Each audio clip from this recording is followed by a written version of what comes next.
with Kalie Shorr. Kalie, thank you so much for talking to us today. Hi. Welcome back to the Heartland land. Heartland land? Yeah, I don't know where that came from. Heartland is your land. Sorry about that. Yeah. That should be like our new tagline. Heart country, get out of here. This Heartland is our land. So you've done a ton of stuff since I talked to you last. Yeah. Let's first talk about the new single. Yes. It's pretty exciting how you guys did that. It's totally different. Yeah. Anyway, I'll shut up and let you talk. No, it's okay. I'm not positive. I know it's the first time they've ever done that on Radio Disney. I'm not sure if I've ever really seen it before, but we released the country version and the pop version simultaneously. The pop is heavily EDM influenced. There's a drop. It's pretty crazy. Still trying to figure out what to do on stage with it. Playing it for the first time tonight.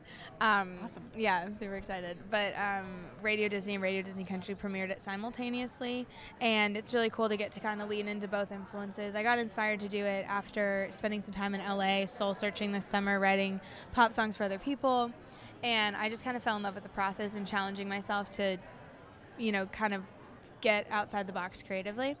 And I just fell in love with it and met this producer and was kind of brainstorming with my manager about what we could do different for the last single. And it just happened. So it's really cool, and it's gotten a good reaction. No one seems too afraid of it. No one thinks I'm going to go pop, so that's good. Will you tell us your Garth story? Oh, about the red carpet? Whatever that Garth one? story. Oh, it's generic on purpose. Is it just that everyone has a Garth story? Yes. I literally love that. Okay, so I have two. When I was probably 2 or 3 years old, Garth was on tour and collecting like non-perishables for food banks before every single show. And what a cool thing for starters. And this was the late 90s. And my mom and I volunteered, and so she brings me along, and we're collecting food outside the Garth show, and I guess she met his tour manager or something, and he brought us like little autographed pictures of Garth, and it was super, super cool. So I had that my whole life, and he's a huge inspiration given like his crossover, and I mean, just one of the best-selling artists of all time. And it's cool to see that some of the literal best-selling artists of all time are like Garth, Shania, and Taylor Swift. And if you start in country, I mean, you never know what you can do. So that's really cool. But there was one time I was doing red carpet correspondence for Perez Hilton at the 50th CMAs. And I noticed it's like the tail end of the red carpet. They're like racing to get into the show, and I see him and Trisha, and I'd never seen him like in the flesh, and I was like, that is Garth freaking Brooks. And he's like walking behind me, and I'm like, I've got like my little microphone, and I'm facing the camera, and I'm like, that's Garth Brooks. And then he walks by and he leans in and he's like this, and it was so funny, and I was like, this is so cool. All right, so let's say you get arrested. Okay. Who's your phone call? Kandi Carpenter. She's one of my best friends. She's another artist, and she would bail me out, no questions asked. It's a good friend to have. I literally am incapable of killing someone. That's why I don't write songs about it, but she'd bury the body for me for sure, like hypothetically. Bury the metaphorical body.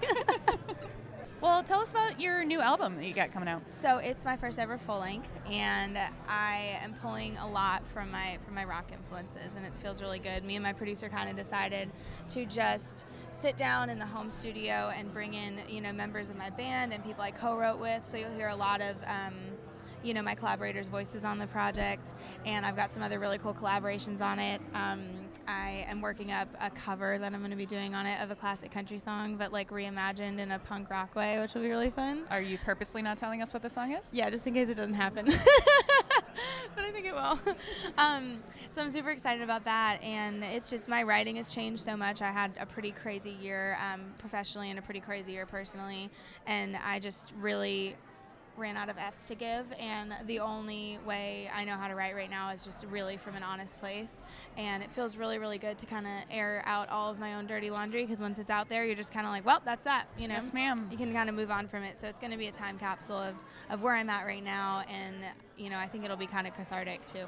All right, so you have done the Opry thing. Yeah. Can you talk to us a little bit about like standing on the circle and the tattoo? It's crazy. I mean, I think ghosts definitely live at the Opry, because you walk, and anyone who's done it will tell you walk on that circle and it just hits you like a wall. And I immediately started crying. I did it before I walked out on stage so I could get it out of the way and be able to make it through my song. But they'll bring you out there the night you make your debut, and it's super cool because everybody keeps their dressing room doors opened, from like Rascal Flatts to like the person making their debut, and you can pop in and out and say hi to people. And I've had some pretty fun run-ins at the Opry. I have a Terry Clark shirt that I wear a lot, and I played the same night as her. And I guess people had sent it to her because I'd worn it in a few interviews, and she was like, "You're shirt girl." I was like, "I'm shirt girl." But the second time I played the Opry, I get asked a lot about how my debut was, and it was incredible. I wore a Glenda the Good Witch dress. But the second time was better because I was like, I didn't screw up, and they invited me back. But I was backstage rehearsing with the Opry band, and they're some of the best musicians you'll ever meet. And they all have these pink guitar straps and pink tuners and capos. And I was like, why are you grown men with a pink lightning bolt guitar strap? And they're explaining it to me. They're like, well, people won't steal them because they're really, really noticeable if they do. He told me Hunter Hayes was the only one who's ever stolen a pink guitar strap. So anyway, I'm complimenting him on the pink guitar strap. It's got a lightning bolt.